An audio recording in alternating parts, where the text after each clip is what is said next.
Hello again and thanks for tuning in.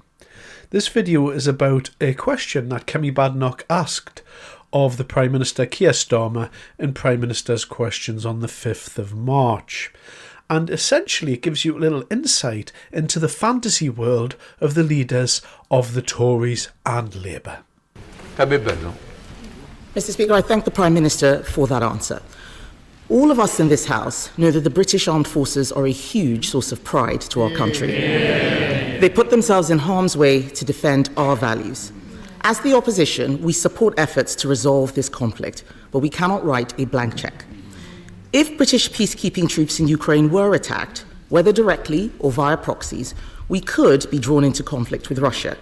Can the Prime Minister reassure all those who are concerned about the UK being drawn into war? Minister.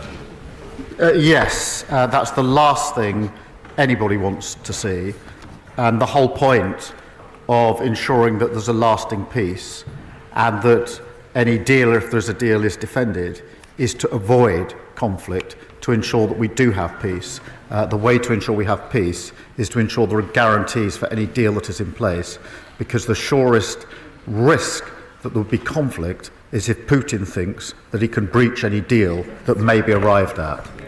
So again, the politicians in asking these questions and being the parties of unity, or the unity parties, or whatever, the uni party, however you wish to describe it, Kemi Badenoch asks the Prime Minister about troops and about security guarantees.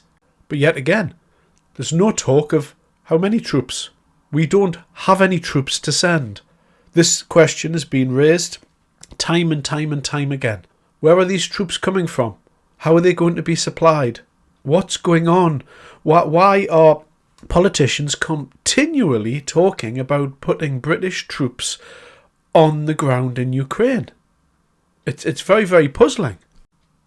So what I'm going to do here, I'm going to put a little clip of Lord Dannatt on. He was speaking about a month ago to Times Radio, specifically outlining some of his concerns regarding the troops and precisely the amount of ground we could cover as a British military force and how many troops would be required for that.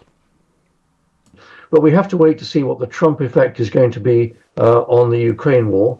I have to see whether negotiations do start, whether Ukraine will be in a position of strength, and just how that will all play out. Yes, there is the second or third order issue. If there is going to be a ceasefire, who will monitor that? I said that theoretically it's possible that British and French and other NATO countries might provide those troops, but I think Putin would probably rule it out. And here's a thought. If it was to be agreed that Britain would take control, let's say 10-15% of that 700-kilometre frontier, it would require a large body of troops to monitor that part of the frontier. Now, have we got those troops? And this is an issue I think that the British government's got to weigh up in the context of our strategic defence review. The army is pretty busy in doing all the things it's currently doing. Could it afford, say, 5,000 to 10,000 troops rotating on 6-month tours to maintain the frontier in Ukraine? I'm not sure that it could at the current strength.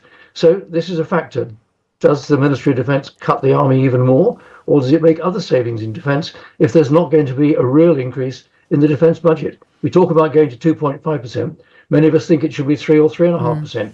Trump thinks 5%. So the Trump factor is an interesting one. Yes. Let's wait to see what Donald does. So Lord Dannatt spells it out pretty succinctly there, I think. He said if there's a 700-kilometre frontier in Ukraine and the UK is going to patrol 10 to 15% of that frontier, and I'm not sure where the other 85 to 90% of those troops are going to be coming from, but we'll put that aside for a minute. He questions whether or not we've even got these troops. He said if we're going to put 5,000 to 10,000 troops on the ground there, over a 6-month rotation, as he's previously said, you essentially need 4 times that amount because these standard deployments run in 24-month terms. And as he said, I'm not sure that we have the troops to do that. What he's really saying is he is an ex-military man and he's not going to go on to this programme here and tell everyone that the army is weak. He's not going to come out and say that outright. But that's what he was meaning.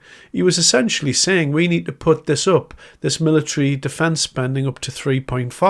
2.5 is not enough for everything Starmer's talking about, and it takes time to develop the supplies, the army and everything else anyway. And in his view, it's just not going to happen. So what's the conclusion here? Well, when these politicians are talking in Parliament in these terms that get thrown out, the public themselves, who may not be connected, who may not update themselves on this stuff all the time, believe that we have a military and believe that we can decide what to do with this military. I believe that Keir Starmer is stuck on a loop in his own mind. He thinks he's the leader of some great nation and he's wrestling with all of these really important decisions about should he deploy troops over here? What should we do in this theatre war over here? And I'm a bridge between America and Zelensky and I'm playing a key diplomatic role in all of this nonsense. This has got nothing to do with us at all. Most of the people of this country would not be happy sending troops over to Ukraine. And the politicians in this regard are so far off the mark in their discussions that they're so out of kilter with public opinion. And it's very, very strange when you see politicians have these discussions in the Houses of Parliament because they seem not to be coming from a place based in reality. And this is very, very worrying. Perhaps they know behind the scenes that this isn't a real thing that they're talking about. But either way, Kemi Badenoch and Keir Starmer are just talking a load of rubbish here, and I find it quite annoying and insulting all at the same time. Anyway, thanks very much for your time. Bye-bye.